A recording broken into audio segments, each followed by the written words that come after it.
I'm Judy, and I'm from Halifax in Canada, which is the first stop to the west of London in North America. Yeah. And I live in the meditation center in Halifax, and I've been meditating for about 18 years. When I started to meditate, I had 2 young children, and I was a single mom. So time was kind of a big deal. In that there never seemed to be enough of it. So this topic, slowing down the speed of time, came about actually as a result of my relationship with time changing. So that's kind of the purpose of this talk, is to explore our relationship with time. So quick show of hands, how many of you had to rush here? Ha! Okay. All right, and how many of you were here with ample time to settle in comfortably? Okay.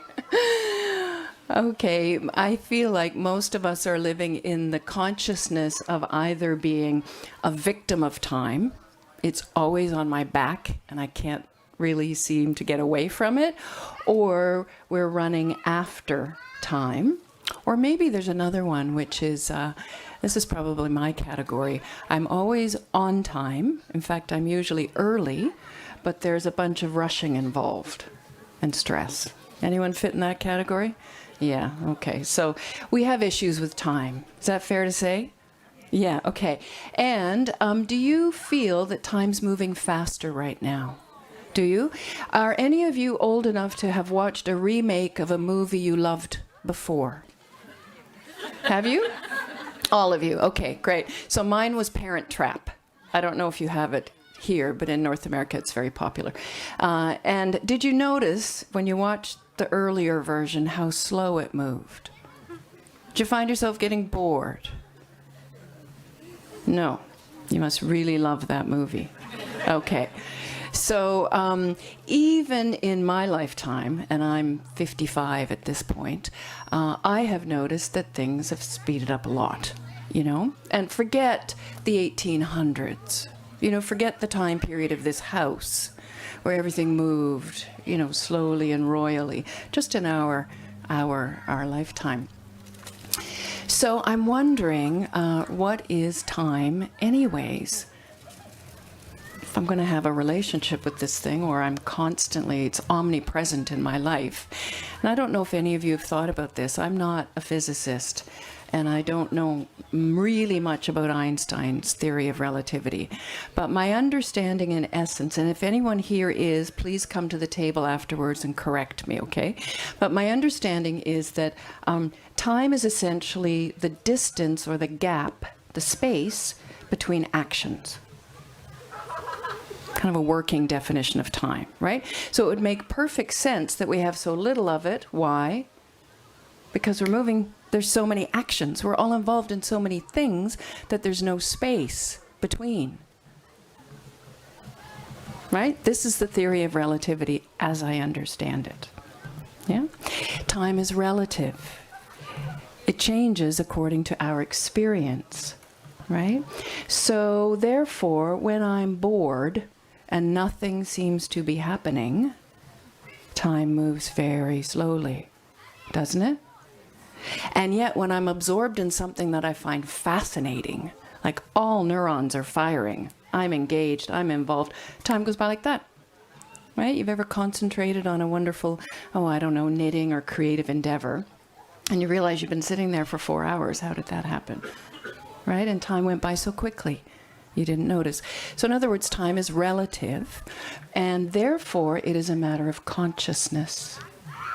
And this is why meditating becomes very important to heal our relationship with time. It's all a matter of perception. How fast or how slow time is moving. So that's the basic premise of this talk, is that we could actually slow down the speed of time depending on our state of consciousness.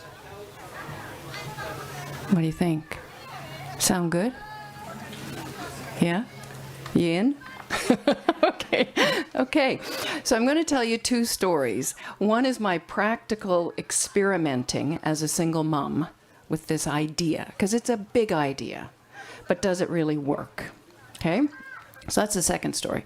The first story, though, is I'd like to paint a picture of a metaphor that I have found really useful when I think about time. And the metaphor is the river. And the story is that of whitewater canoeing. Now, you may know, anyone been to Canada? Show of hands. Nobody? Just a couple of you? And anybody a whitewater canoeist? Nobody. Yeah, me neither. But I spent a lot of my life in a whitewater canoe because I married an outward bound instructor.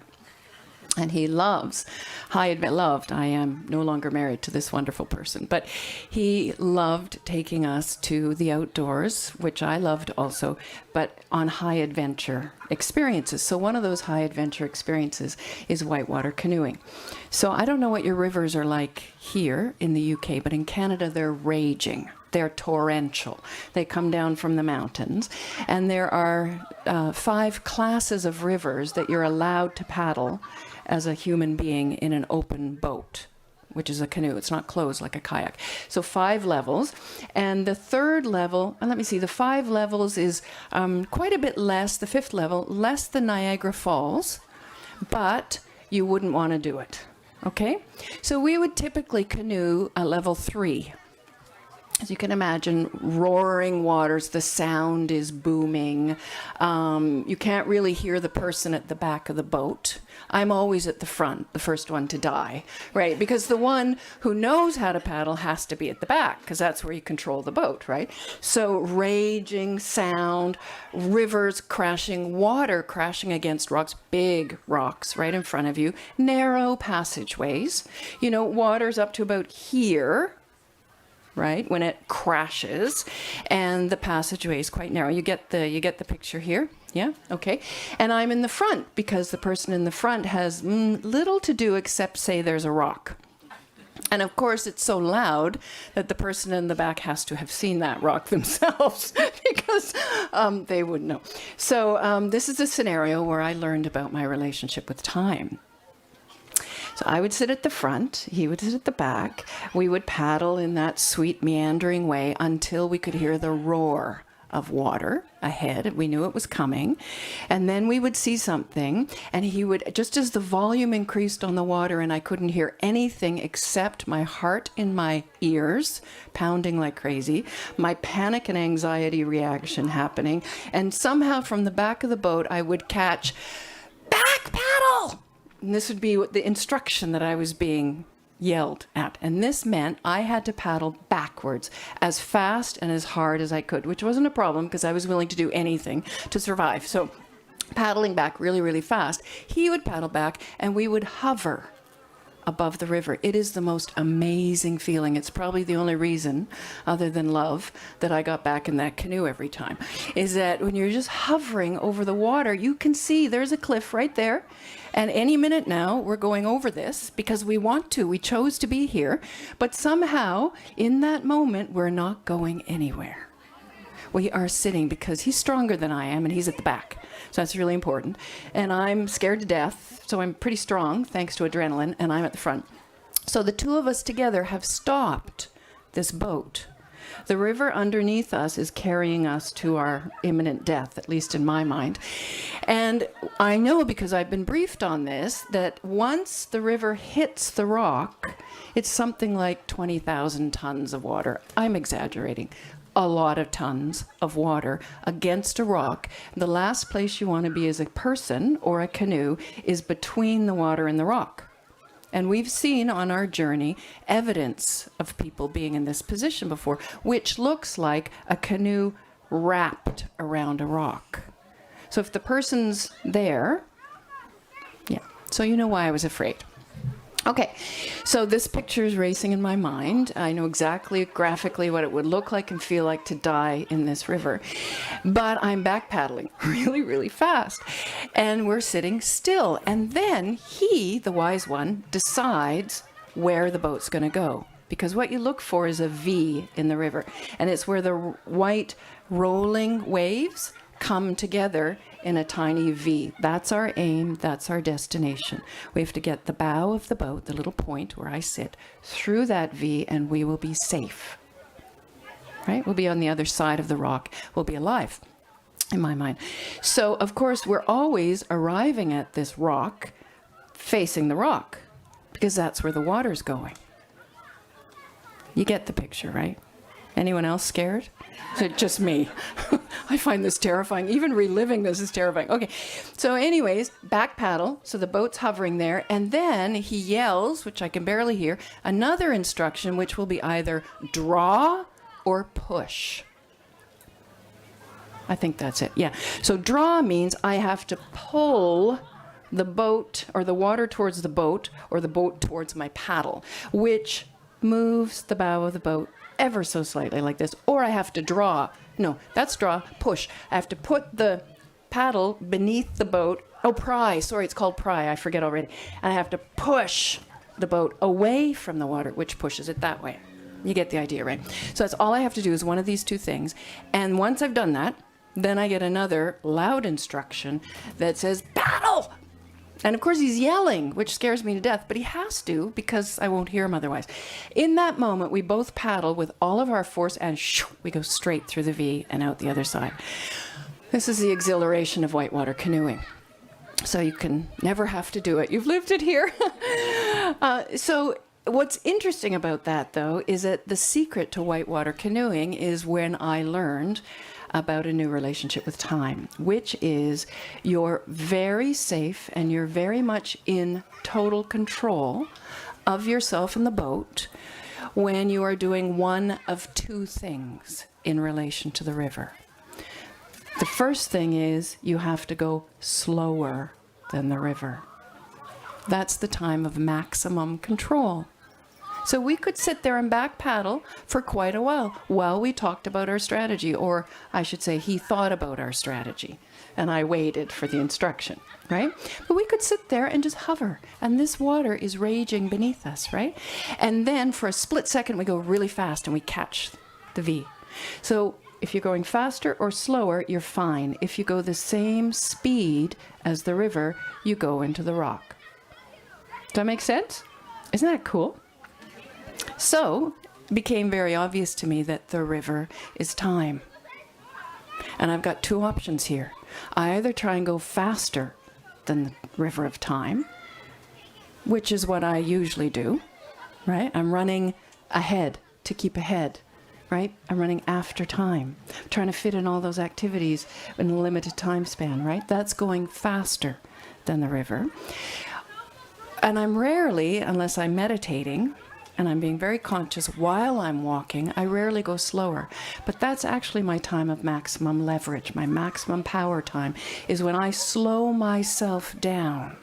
Time's moving as fast as it's moving around me, but when I move slower, things happen differently. You get the idea? You get the metaphor? Faster than or slower than?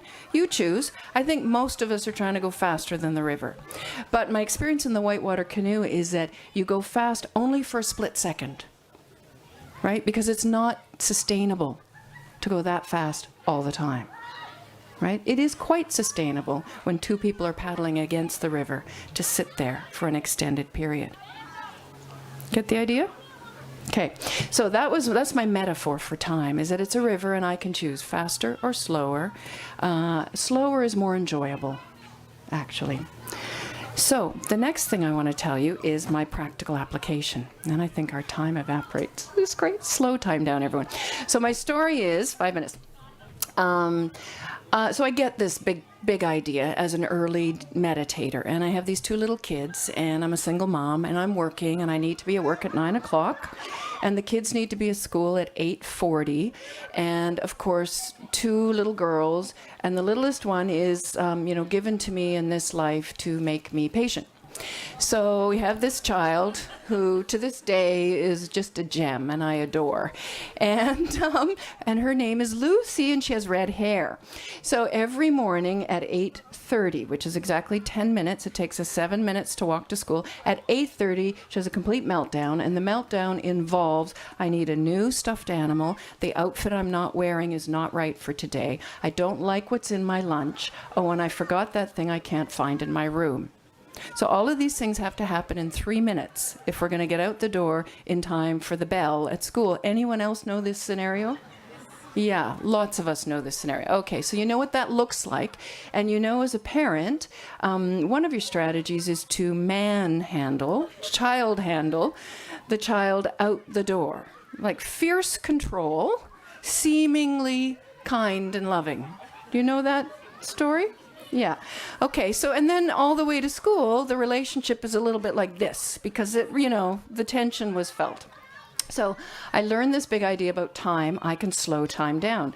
They're small, these little girls, so they believe anything their mom tells them.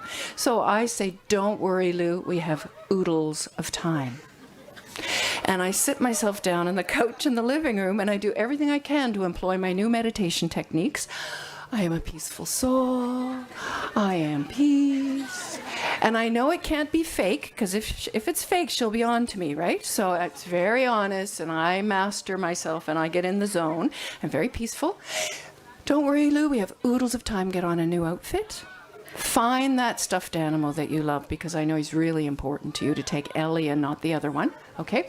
And I'll go make you a sandwich as soon as you're ready. I can't believe I'm saying this. So anyways, I decided to try this for 10 days. This is my new strategy to slow down time. And I would say to her, don't worry, we have oodles of time and you can slow time down. And we'll make more time so you can do all those things. So what do you think happened? 10 days, I decided to be scientific about it, not just spiritual, scientific about it, and I clocked it every day to see what was our time differential getting out the door. So in the past, we would leave, what did I say? It's like 8:40. It's so long ago now. We had to be there, let's say, for 8:40. We had to go to the door at 8:40, that's right. 7-minute walk, I can't remember. Anyways, all I know is we were always late. The bell had rung, the children were going into the school, we'd come rushing to the end of the line. So the new theory was, let's see for 10 days what would happen if I tried this new method. So of course what happened is she got calm, right? She calmed down. Her mother wasn't a stress case, so she got quiet. She looked quietly for our animal, somehow found it. I don't know how. Anyways, for 10 days I did this, and we got out the door. At the first day, about the same time. The second day, in the end, we achieved a 5-minute early departure time, consistent for 5 days in a row. Now that's, what do they call that in science? That's valid? That's, what do they call that? Significant. Significant, yeah? Findings, results. So anyways, what I discovered also is that when we walked to school, the relationship was lovely, because we were both very calm. So to this day, I'm very grateful to that child for teaching me the lesson, and to the ex-husband who taught me how to whitewater canoe. I think our time is up.